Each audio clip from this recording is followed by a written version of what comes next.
And we're gonna come into side lying. We're gonna check in with hip external rotation now. So I'm just gonna get my blocks handy for me here. We're gonna bring our right leg up into external rotation or 90 degrees of hip flexion again. So like the other one, I want this hip and knee bent to 90 degrees. You don't have to have this one bent now though, because it's gonna block our ability to check. It's gonna be in the way. So we're just gonna have that leg straight. Now, one thing to be mindful of here is you might do this and you might go, woo, I've got tons of external rotation.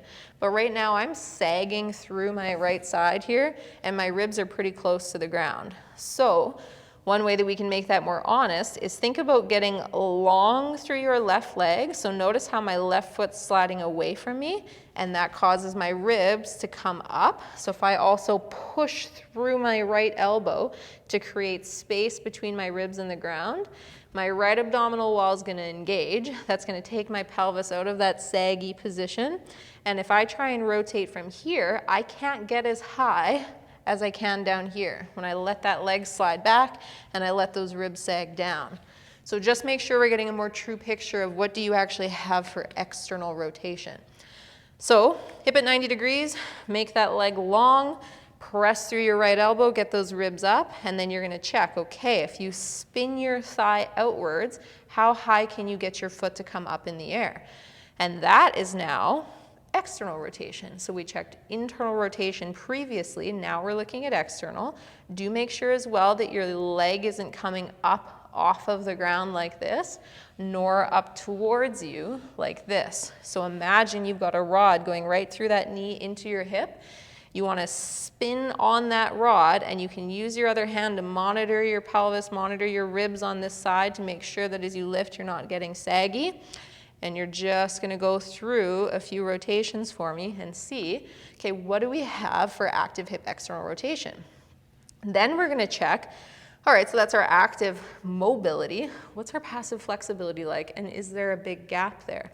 So if you externally rotate and you bring that foot up, if you reach down and you grab your foot and you lift it without letting yourself get all saggy and without letting that foot come shooting up towards you, what do you have for mobility through your hip then?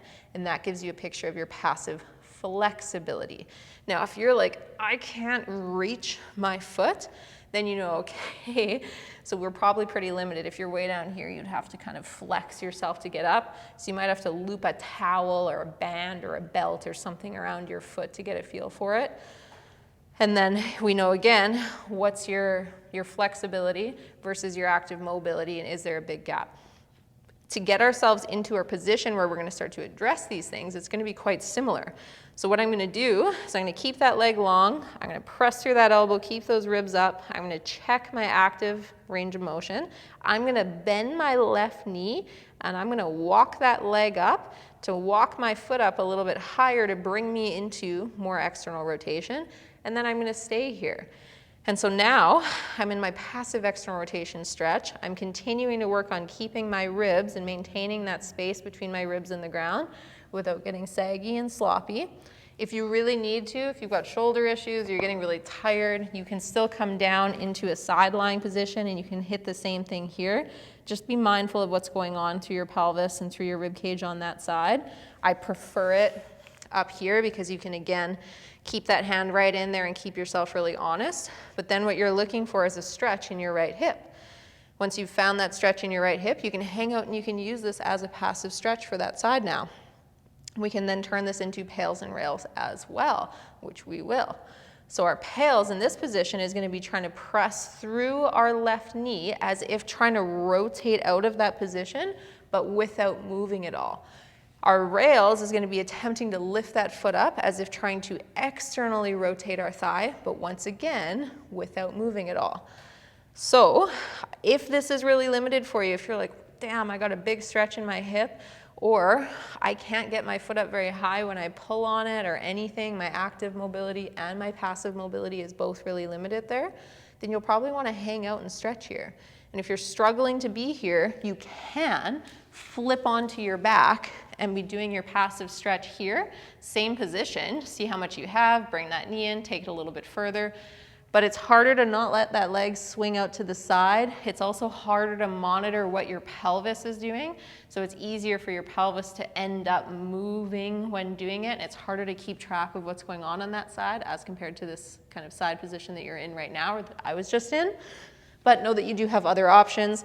And once again, if you're in OHF or you're in my online platform or Operation Human First, you're going to find a whole host of classes with many different hip external rotation setups that you can use. So if this is limited for you, hit pause, bank whatever time you need here, but we're going to jump into our pails and rails now for sake of time. So you're going to start to push through that foot, trying to rotate through internal rotation to get out of this position, keeping that space between your ribs and your torso, and not changing your body's position at all. Just 20% effort to start. Then climb your way up to 40%. Keep climbing 60%. 80% really pushing through that knee, trying to rotate out of this position. And then give me your greatest, safest, pain-free effort. We are only doing one here, so give it your all. We're going to keep driving down through that leg.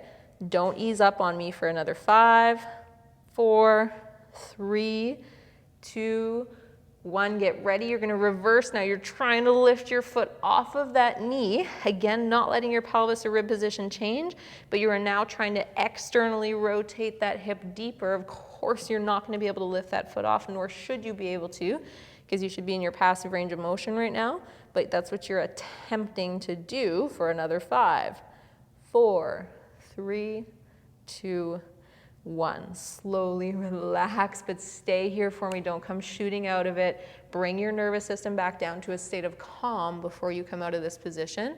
Then you can come out. And then just like we did before, we're going to hit some passive range holds now in hip external rotation. So what that's going to look like is you have a few options. Bring that hip up to 90 degrees. Check your active range of motion. You can either use your hand to bring it up, or if you need, you can use your other leg to bring it up, or you can put a belt or something around that leg, or you can grab your clothing to bring yourself up. Again, whatever works best for you.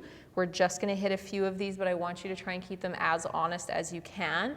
If you really need, you can come down into side lying. You can do the same thing here. But again, I encourage you to make yourself work a little bit. Press through that right elbow. Maintain that space underneath here. If you need, you can use your other block and you can place it underneath you as well for feedback, whether you want to put it up like this. Don't rest on it and get lazy on me, but use it as a feedback tool. So you want to set yourself up where it's like, okay, I can't feel that block underneath me unless I start to sag. Then it's your reminder as to, or your tell, or your cheat, so that you know, okay, yeah, I'm starting to get saggy, and you can use that block as a feedback tool that way. Sometimes it's hard to tell, especially with those subtle motions, so feel free to explore that. Let's get with it here. Press through that elbow, drive through that bottom foot, externally rotate, find your end range active, reach down, take it up to your end range passive, try to solidify yourself there, try not to let it drop too much. Hold, let go, hold, hold, hold, hold, come back in, catch it, bring it back up, fight to solidify yourself there.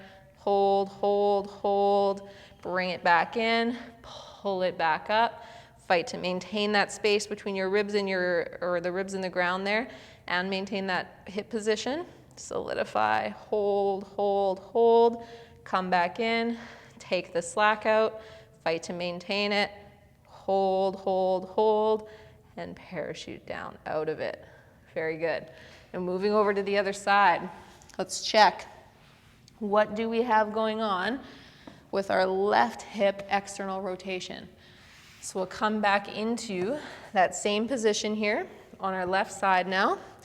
Hip bent to about 90 degrees, so knee in front of the hip, right leg directly underneath us. We're going to make sure that our pelvis is pointing straight ahead, not at the ground, not at the ceiling, but belly button and pelvis pointed straight away. And then we're going to check what our hip external rotation is like. Sorry, I had some hair between my toes and it was bothering me. So we're going to see how far we can externally rotate on this side to get that foot up without sinking into a ton of rib depression on this side or getting saggy and having that leg come back towards you. So you can either place that hand on that pelvis on the top to help monitor. You can place it on your bottom ribs to help monitor. I shouldn't have worn a baggy shirt today so you guys could actually see, but you're trying to keep that space between your ribs and your torso on the ground without letting it dip down. Put that hand wherever you need to help you feel those things. And just check, what is your hip external rotation like on this side? What is it actively? What is it passively? So if you use your hand, you grab your clothing, or you use your other leg, again, how far can you get it up then versus with your own muscles? Is there a big gap there? Are both of them limited? Again, that informs your way forward. And if you're in OHF, you should know from watching the full class here what you do about each of those things, okay? And you have classes set out for you in the subscription that you can then start to use to fill those gaps. So we're gonna do our pails and rails on this side as well. So you're gonna do your check and you're gonna see, okay, if I externally rotate that leg actively, how far can I get? And if I bring that other knee in and I take it a little bit further, can I find a stretch in my right hip? Making sure you don't get saggy on me, keeping those ribs up, and if you need to, placing that block underneath there as your feedback tool or reminder to not let your ribs sag. But don't get lazy, don't use it as a crutch or a way to force yourself to stay there, okay? We want active work here. I want you guys to have to work for it a little bit. I'm gonna use that other leg to anchor myself on the ground. We're gonna hang out here in our passive stretch. You already know how to do this because we already did the same thing on the other side. So I won't spend as much time explaining, but I will emphasize on this side even more. If this is limited for you, please, please, please hit pause, spend your 2 minutes stretching, then resume the video, come back, jump in for the pails and rails.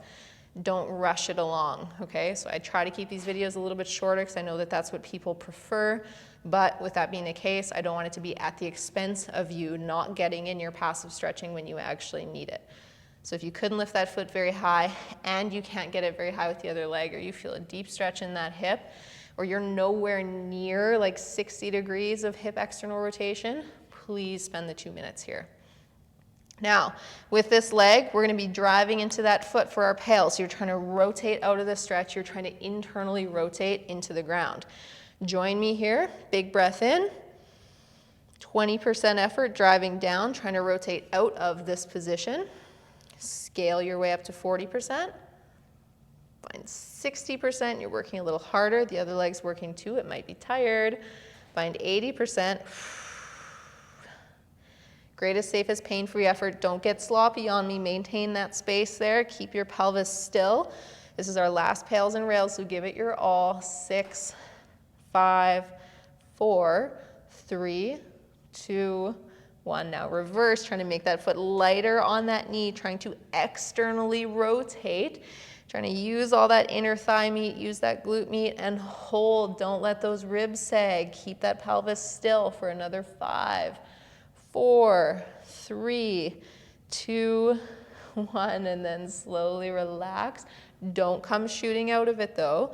If you can stay here with me, then slowly come out. You get a very short break. And then we're gonna come back in and we're gonna hit our passive range holds. So bottom leg straight, front leg out at 90 degrees. I don't care if you wanna grab your clothing, grab your foot, grab your shin bone there, use your other knee, use a belt, use a strap, whatever works for you.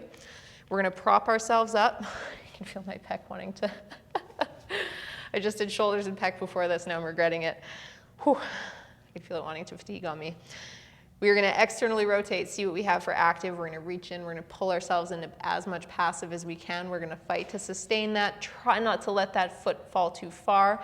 Close that gap as much as you can, trying to keep it up as high as you can. We'll catch, pull it back. We'll repeat 4 times. So lots of space here. Hand on the pelvis if you need. You're gonna externally rotate, foot's gonna come up. We're gonna come in, we're gonna take it up into our passive end range. We're gonna try to hold it there, keep lots of space between your ribs and the floor, and then release, try and keep it there. Try not to let your whole leg come off the ground in the process. Catch it, relax, bring it back up. Fight to hold it there, maintain it. Keep going, keep going, keep going. Hand comes in. Take any slack out that you can. Fight to hold that position. Find that gap between your ribs and the floor. Hold, hold, hold, hold. Bring it back in. Come back up. Fight to maintain it there. Hold, hold, hold, hold. Catch, bring it back in. Give me one more, last one for the class. Make it your best one if you can. Don't get sloppy through the ribs. Hold, hold, hold. And then parachute back down to the ground. Very good job.